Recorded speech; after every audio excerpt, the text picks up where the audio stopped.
Hello, Hey Boomer community. My name is Wendy Green. I am your host for Hey Boomer. And Hey Boomer is the show for people who have recently retired, who are thinking about retirement, or maybe who have been in retirement for a while and they're asking the question, what's next? And we try to help answer that with the many topics that we explore. And this month, we're talking about money and our perception of money, our relationship with money as we age. The goal of Hey Boomer is to inspire our listeners to know that this next chapter of life will be relevant and meaningful. I have a personal interest in the topic of elder financial abuse, which is what we're going to be talking about today. When my grandfather died, my aunt and uncle became power of attorney for my grandmother, who was not in the best of health. And unfortunately, they ended up bankrupting her, and she ended up having to live the rest of her life in a Medicaid-supported nursing home. And by the time my parents found out, it was too late to do anything, and my father was just devastated. So the idea of elder financial abuse can hit just about anyone. My guest today is Frances Simon. Frances has been in the financial services industry since 1981. She is the founder of the PSGroup, a Greenville, South Carolina-based financial planning and investment advisory firm. She and the members of her firm are financial and investment advisor representatives with Park Avenue Securities. Frances is a wife, mother, and grandmother, and she likes to give back to her community by being involved in several local charities and church outreach programs.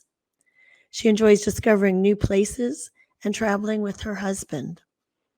She also has other hobbies, including gardening, sewing, cooking, reading, entertaining, and volunteering with arts organizations in Greenville. You can bet Frances is going to be a very involved and engaged retiree or an unretired person. Our discussion today is for informational purposes only. Since individual situations vary, the information she provides today should be relied upon only when coordinated with individual professional advice. Her answers are not to be construed as an offer or solicitation of a product or service. She is providing her opinion and anecdotal evidence, anecdotal information, and it is not necessarily the opinion of Park Avenue Securities. So now that we have the disclaimer out of the way, let's talk never too old stories. Have you heard about the violins of hope? These are violins that belonged to victims of the Holocaust. Israeli master violin maker Amnon Weinstein, born in 1938, founded the Violins of Hope in 1996. He has dedicated his life to their musical history. Many of these violins came from survivors and family members who played them, and he and his partner have painstakingly restored each violin. The Violins of Hope collection now consists of over 60 instruments, each with a story and history. Musicians have played the violins worldwide in concerts held in Jerusalem, Istanbul, Paris, London, Switzerland, Los Angeles, North Carolina, Ohio, Alabama, Tennessee, and Washington, D.C. And this month and May, they will be performing in South Carolina. So I hope many of you get the opportunity to enjoy these beautiful instruments, the Violins of Hope. My second story is about the Velveteen Rabbit, who turns 100 this year. I remember reading this story to my children and grandchildren, and the essence of the story never ages. If you recall, the little stuffed rabbit is feeling insignificant next to the newer, fancier toys. He wondered what it meant to be real. Real isn't how you are made, said the skin horse. It's a thing that happens to you when a child loves you for a long, long time. Not just to play with, but really loves you. Then you become real. Does it hurt? Asked the rabbit. Sometimes, said the skin horse, for he was always truthful. When you are real, you don't mind being hurt. Weeks passed, and the little rabbit grew very old and shabby.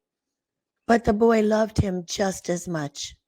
He loved him so hard that he loved all of his whiskers off, and the pink lining to his ears turned gray, and his brown spots faded. He even began to lose his shape, and he scarcely looked like a rabbit anymore, except to the boy. To him, he was always beautiful. And that was all that the little rabbit cared about. He didn't mind how he looked to other people because the nursery magic had made him real. And when you are real, shabbiness doesn't matter. The lessons and the love in this story resonated in 1922 when the book was first published, and they continue to resonate today. And they make me think that we are never too old to be like the Velveteen Rabbit and to be loved. I hope you liked that. I'm going to bring Frances on. Hello, Frances. Hey, everybody. Thank you. Those were great stories. I know. I bet you read the Velveteen Rabbit to your grandchildren, too.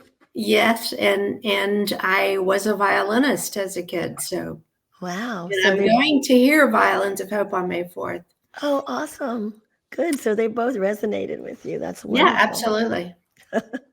Well, I'm so glad you're here to talk to us today because this is, like I said, a situation, this elder financial abuse can happen to anybody. So if you could just start with kind of defining what elder financial abuse or exploitation really means. Okay. Hello, everyone. Financial exploitation is defined as wrongful or unauthorized taking, withholding, use of property or funds belonging to a specified person.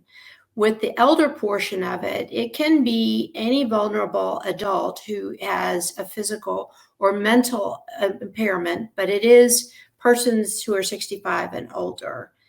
And usually, a potential exploiter gains the trust of this adult 18 or over, or with 65 and over with a mental and physical impairment, and abuses that trust. And it can be a stranger, a family member, a caregiver, or a phone caller. So that's what it is. Yeah. Now, I read somewhere, Frances, that most of us believe that, these scammers can take advantage of older people.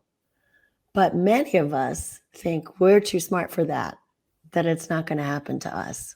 So what about the disconnect there? Well, there is a huge disconnect there, and unfortunately, anyone who has a phone or a computer, anyone, business person, young person, old person, is susceptible to scamming. And you just have to understand that it's a scam and hang up. So that's the main thing. There is a lot of information now about elder financial exploitation. But in the past, it has been underreported, and it's hard now to find real numbers. But I can give you some real numbers if you're interested. Yeah, and after you do that, talk about why you think it's been so underreported. Okay, I can combine that in there. It is the fastest growing category of elder abuse in many states. And I have to look at my notes for this 2016 Investor Protection Trust Elder Investment Fraud Survey said that nearly 1 out of 5 citizens over 65 had been victimized by financial fraud. Wow. 1 out of 5. Wow. So to report abuse, those requirements have been around since the 1980s, but in 96, the current form of reporting financial abuse and a network to make that report to became active. The form is now uniform for all financial agencies, and it's called a suspicious activity report, better known as a SAR. And that form that was created is used currently, and the report then goes through the financial network of crimes reporting, and that has agencies like the FBI and all law enforcement involved in reading these reports. So historically, reporting of SARs or SARs in 2014 was the first time I got numbers, and that was around 22,000. That's it. 2015, it was 26,000. 2016, 53,000. Wow. 2017, 66,000. So if you extrapolate that inflation rate into 2022, the amount of money reported that was attempted or lost of $1.7 billion, that would be in 2022 numbers, $5.2 billion. Oh my gosh. That is what we in the financial services world call real money. Yeah. And you're still saying that's an underreported number. Right. I think that report that I got the numbers from that was in the Office of Financial Protection of Older Americans, I think that will be reported more frequently. I think it's a 5-year report gathering those numbers from the agencies and extrapolating the actual losses is probably a difficult thing to do. I know that the systems exist to report it, but the public doesn't know. There are a couple other relevant things to know about that over half of the transactional losses came from a checking or savings account. So you think about that, how do you fix it? Well, you pay attention to your checking and your savings account. And another thing that your audience might be interested in is that the age gap, those who are 70 and older, reported double the losses for those under 70. So that should feel good if you're under 70. But the average amount, as I said, was 34. I don't know if I told you that. It's 34,000, and the highest amount was over 100,000. So that's a lot of money. That's a lot of money. And so what you numbers too.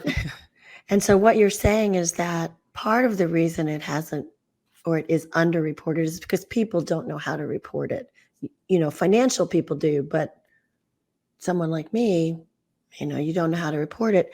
And I think there's also the shame factor, especially if it's a family member who's been the scammer, don't you think? I think that's a big part of it. I think people who have been scammed are embarrassed to admit it. And when I started talking to people about being on this show, a friend of mine just said, hey, listen, I've had phone scams and, I play along with them. Well, the first one I ever experienced was Duke Energy saying, oh, by the way, you haven't paid your bill. And I go, I don't think so. Goodbye. but somebody would be worried about the threat of cutting off their power.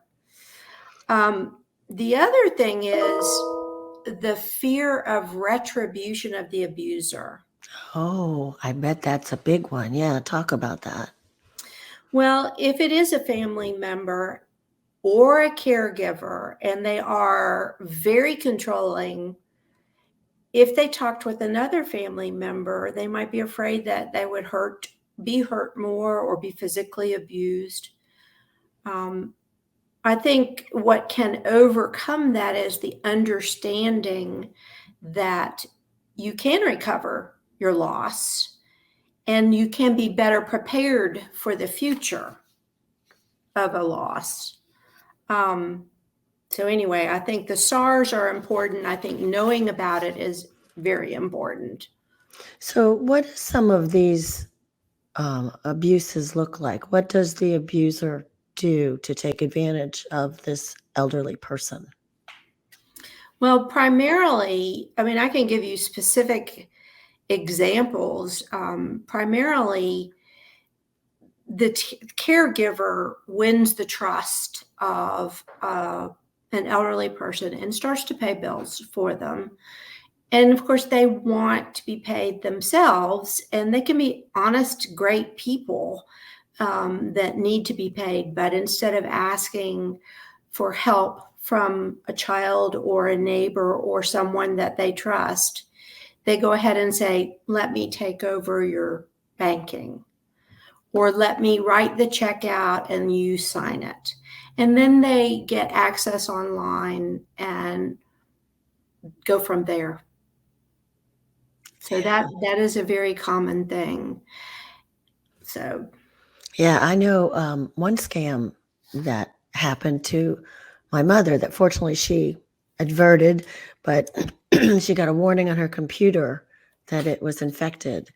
And when she called the number, she said, "Oh, a very nice man answered and was, very helpful, said he could fix it, but he needed access to my bank account so I could pay him." Fortunately, she knew to disconnect at that point.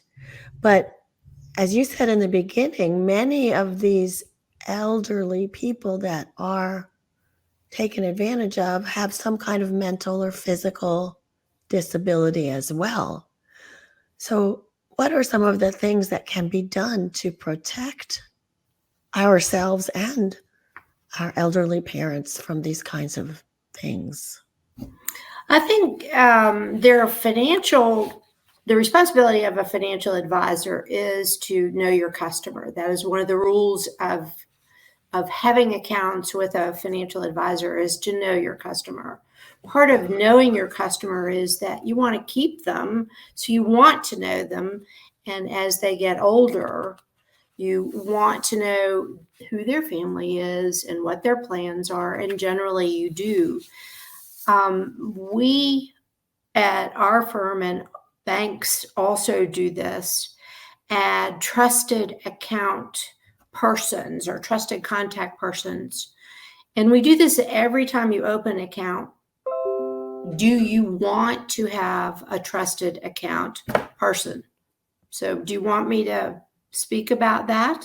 Yes, because I was telling you I heard a podcast about that too, trusted contacts. So, yeah, tell us about that, how that works. Well, it came out of the Safe Senior Act. Our federal government passed into law in 2018 the Safe Senior Act. And so they created for financial institutions under the regulatory bodies that I'm under, which are for advisors, and we're fiduciaries of accounts. And this trusted advisor is a contact person that I'm allowed to get all of their information and speak with them. And I know who they are. They know who they are, because the person opening the account gives them a disclosure and says, you are my trusted advisor. It can be a power of attorney, but it's not recommended that it be someone who can act on your account. because that can be abuse. Even though that's a small number of the reported abuses, it's only less than 10%. It can be that person. But when I communicate with someone, I am allowed to talk with them about non-reported, non-public information, like how are you? How's life? How are you doing? What's going on? Anything, so anything going on in your life. If I suspect that I can't find them, I call the children that I know or the trusted contact that I know to say, I would like to know how your mom is, or I can then go into suspicious behavior that I've said she has not been answering my phone calls, and generally it's easily answered. Well, we moved her to a nursing home, we took away her cell phone, or something like that. So, what happens is there are red flags. Do you want me to say Well, let me just say one more about the trusted contacts. So say, like, I'm going to talk personal again. So my mother is in good mental and physical health. If she was to assign me, or probably not me, because I do have some access. If she was to assign her attorney, say, as a trusted contact, and you saw she put in an order to withdraw a large amount of money, how do you use that trusted contact in that situation? Well, it would have to be a suspicious, uncommon thing. I would confirm with her what the intent was. I'd have to speak with her and to confirm that this is what she really wanted to do. And it can be a red flag if she could not tell me what she wanted to do. Right. And it could be a red flag if it didn't meet what it is that I knew were her original goals. So, and then I can call him and say, do you know what's going on?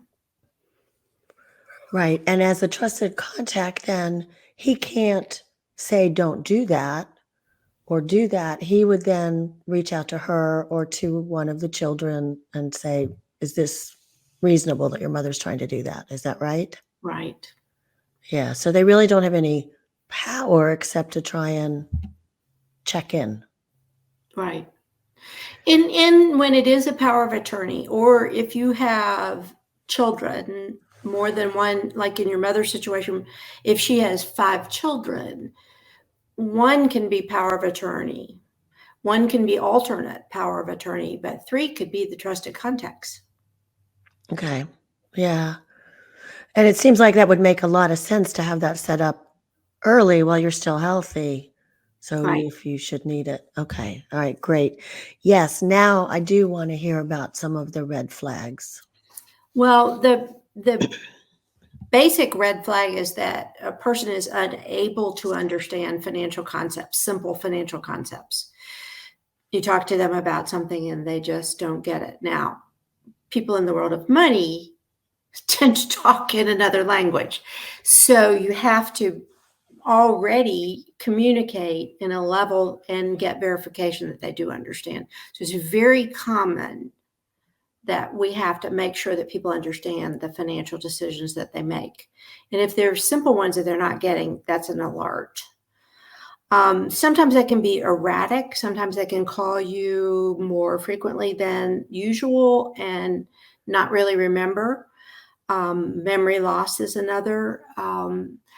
We had someone come into our office who was very unkempt, not dressed well, somewhat disoriented, did show up at the right time, but seemed very anxious. So you wondered what was going on. Another red flag is that, let's just say your mother was transferring a large sum of money and it was from something that had a penalty involved. If she did not understand that there was a financial penalty if it was like a withdrawal from an annuity, I would question that. What would be the consequences of the decision that you're making? Or a withdrawal of stock that has a lot of tax owed. So you have to be conscious of the consequences or the penalties of transactions. And I mentioned that they could be inconsistent with their original plan. Uncharacteristic wire transfers are a biggie.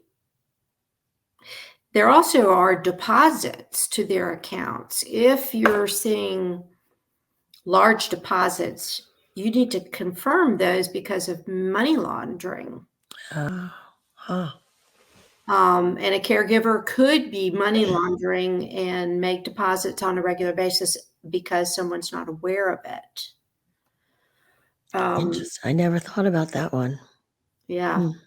We're trained on anti-money laundering and senior dementia on a regular basis.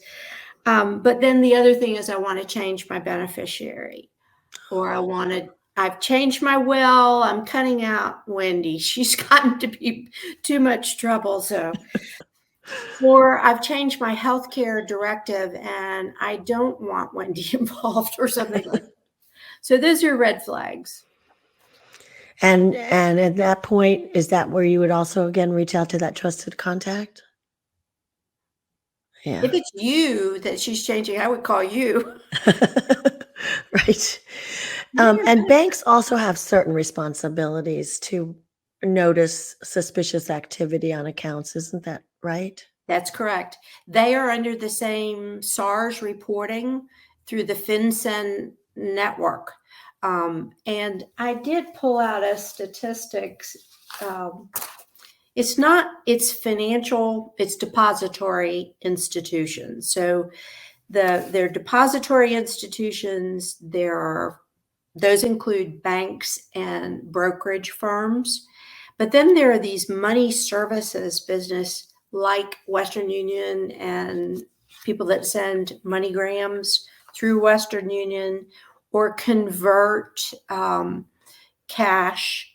And banks also convert to foreign exchange. So all of the people that handle money services businesses, including banks, are under the trusted contact and the SARS reporting regulations.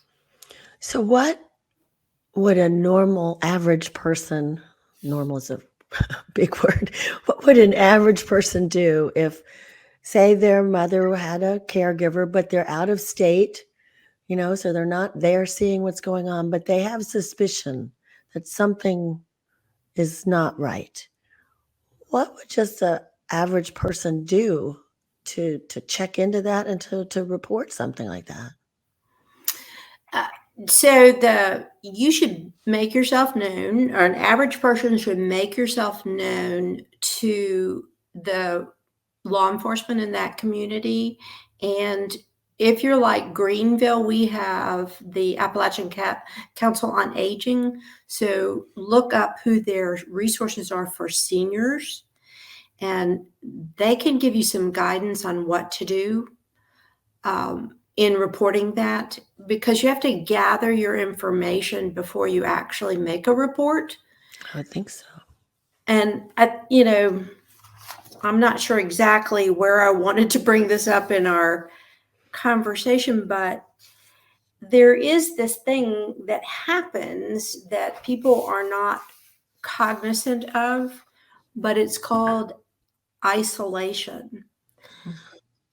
And unfortunately, a lot of seniors become isolated. They're afraid of getting out. They've lost a spouse. They don't drive anymore. So the normal situation would be, as a good neighbor, to check on someone that you know that's in that situation. But there is an effort nationally to create networks that are intergenerational.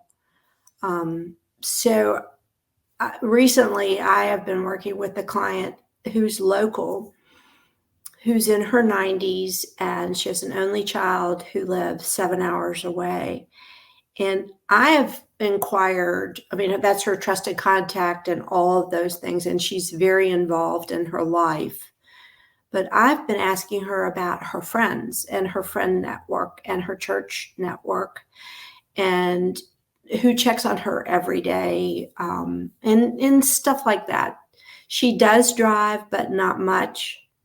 Maybe she has self-regulated and said, Mhm. I'm not going to be driving far. So she has widower that checks on her and brings her breakfast and has Oh, coffee with her. They used to meet at Hardee's, and then in at about 2 or 3 in the afternoon brings her a main meal. well, So sweet. it's very sweet. It is very important, and I think isolation is something that we should talk with others about.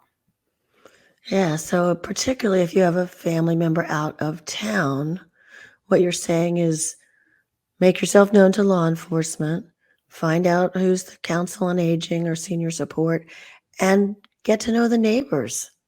Absolutely. Yeah, I like that. That sounds good.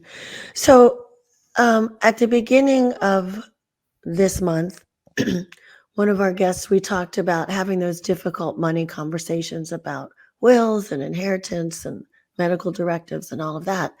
But in light of all of this, it seems like there are some more things that we need to include in those conversations. So, what are some of the other things? I think certainly the wills and medical directives are important. We need to also ask our parents or have share with our trusted contact because not all of us have children.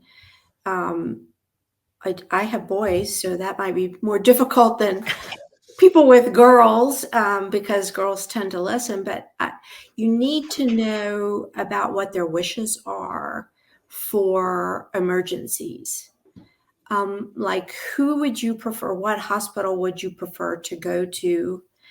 Are you an organ donor? Do you have a document that says in your medical living will that you want, no palliative care, nothing but palliative care, no advanced directives? Do you want your organs donated? And that is for all of us. So when you have that conversation with your children, I think it should be also asking, do your children or people that you know, have they done this? Have they stated that this is the way, if I were killed in a car wreck, I would want my organs donated? Or if I ended up in the hospital, this is the type of care I want. And I can tell you a little bit about my mom. We always knew that she would outlive my dad, which didn't happen. Um, she had a major stroke. This was after a round the world cruise. So it was really, pretty nice that she got to do that. But she went downhill after that. And prior to that, I, just being the nearby caregiver, my sister was out of country a lot. I had asked her, well, so what do you want, Mom? What do you want to have happen if something happens to you? I want someone to make sure I brush my teeth every day, and I want my hair brushed. So every day I'd like a little makeup on and a Hmm. little lipstick. So it was just, I knew that. I had had that conversation with her. Getting her to brush her teeth after her stroke was a big deal. She fought me, but after you got her to the sink with the toothbrush, you knew what. Yeah, yeah. They're hard conversations, Francis, some of these. Um, and, I think the whole conversation about money and, are you being taken advantage of, Mom? Are you managing to pay your bills on time, Mom? Are you, you know, handling your investments? Um, it makes them feel more insecure or more feeble. And, that that makes it even harder. So what do you suggest there? I think conversations get easier with delicacy and repetition. And I would say that knowing that you're doing this and that you're having this conversation with your kids, and your kids are responding, saying, yes, we've done the things that we need to do, but let's all at a family celebration just celebrate the fact that we feel really good about having done this. And showing by example, I think, is probably very helpful.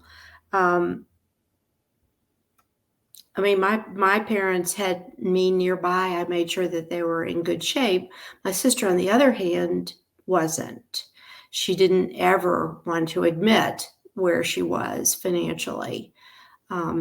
So that was a very difficult. She was a difficult person. So that I think conversations and having frequent conversations and this isolation bit, I think the more people are willing to reach out into their community, into their friend group, into their bridge group, to sit down, have a meal, have a time, a coffee, and bring up tough subjects. I think it's important. I mean, some people are turned off by the tough subject of money, but if it's that they don't understand it, maybe they need to talk to someone that is not a family member about this kind of stuff. It's hard to be faced with a bad situation, like you're in the hospital and you have to go to a nursing home. Yeah, and I think you're right when you said sometimes it's better to talk to someone who's not in the family because that doesn't feel as threatening sometimes, if you're talking to a financial expert instead of your child or your spouse, you don't feel like you're being criticized, so maybe that would be a easier thing. I just wanted to mention a couple of other scams that I'm aware of, and maybe you've heard of others too. Besides the caregiver or the family member who might be taking advantage of people, there are phone scams where someone will call and pretend they're with the IRS and they say you owe back taxes and they're asking you to pay them then, or they're going to come and get you. I've heard people, I don't know if this is very common anymore, but I've heard where you'll get a call and say, I have your grandchild, and the only way you're going to get them back is if you pay the ransom. So there's all kinds of things that go on, and it unfortunately, like this, and now the two-factor authentication for the online scams, so that you have to prove who you are before you can log in.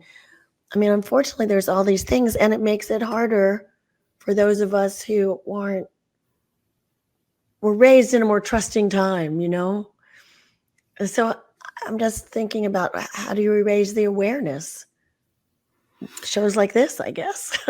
Well, I think shows like this are common, and I want to let the audience know that the Federal Trade Commission declared the week of March 6th Slam the Scam Week.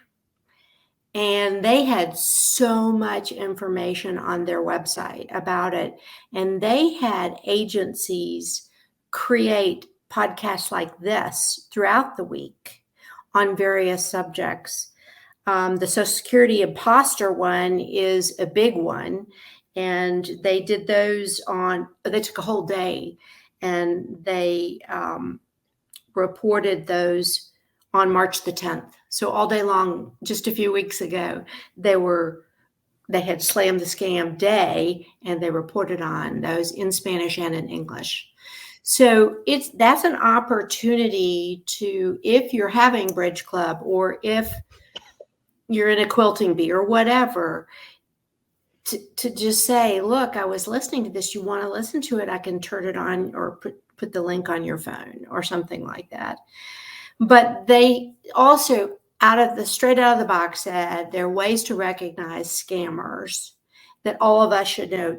Aside from the hairs on the back of your neck raising, they look and sound like they're calling from someone you should know, like the IRS or Social Security. And they can also have come in on caller ID and say who they are. I know, that's right. But these agencies will never call you. Never. They will write you a letter. So a lot of them is a call that is not going to be real. You can add scam filters to them. The other thing is there's always going to be a big problem, like your grandson is in jail, or a big prize if you do this. And you must do this immediately. So that's a big deal. You have to do it right now. And they tell you specifically how you do it. Like go to Western Union or go to Walmart and buy 5 different $50 gift cards or something like that. So the main thing is just hang up. Some of them do come through the mail. I, as a business owner, have had 2 unemployment scams where people go to the South Carolina Office of Unemployment and file claims against my company, and they never worked there. And they give dates that they worked there, and you go, I'm sorry, but you didn't work there. Wow. So much. There's some that you're never going to escape. There's one called the sweetheart scam. I don't know if you've heard of that one, where a widow or a widower gets called on because they know they're a widower and someone wants to be their sweetheart and starts working their way into life. So, yeah. So, a lot of not very nice people out there. That's true. That's true. So Hey Boomer, as you know, is a show for all of us who are wanting to stay relevant, engaged, meaningful, involved in our lives.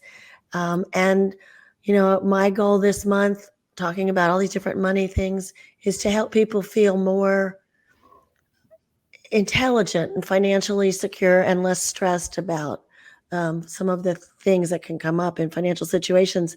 So I'm wondering if there are 2 or 3 takeaways that you would like to leave the audience with today regarding elder financial abuse. Okay, it's not just elder, I'm an elder.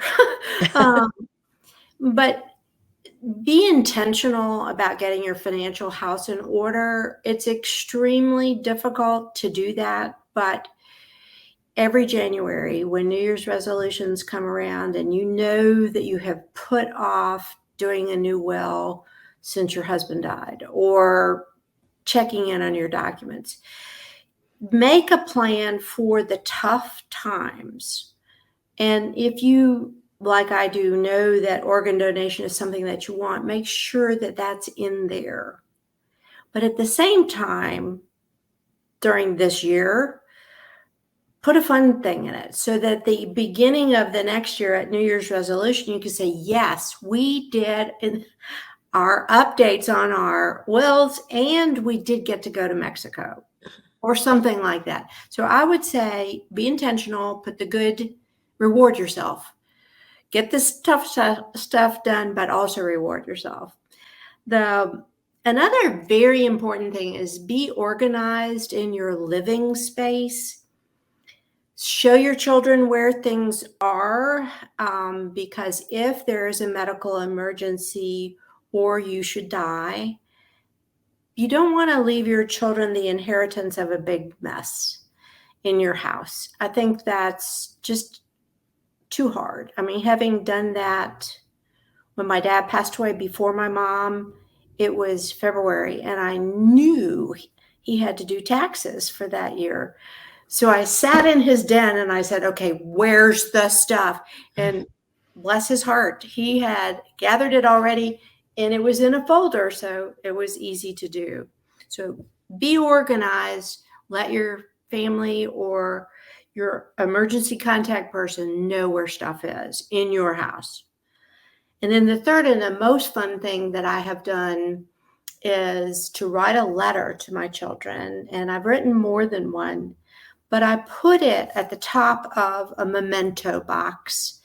And the memento box is filled with things as we were cleaning out. I was a big keeper of every piece of art for hundreds of years.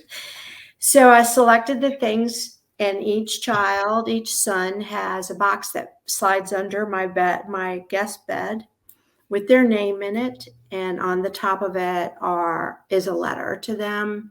And there's more than one. The cool thing about cleaning out my mess was I found one that my mother had written me. So that was so sweet. But put it in a spare closet. It could be for a friend. If you have a friend that has coveted your grandmother's vase, put that in a box and say, this is for Wendy. I love that idea. I'm going to do that for sure. I love that idea. Thank you, Frances. You're welcome. Let me show people how they can get in touch with you. So if you have other questions, really about anything financial, pretty much, you can email Frances at fsimon@thepsgroup.net. And she also very kindly shared her work phone number with us.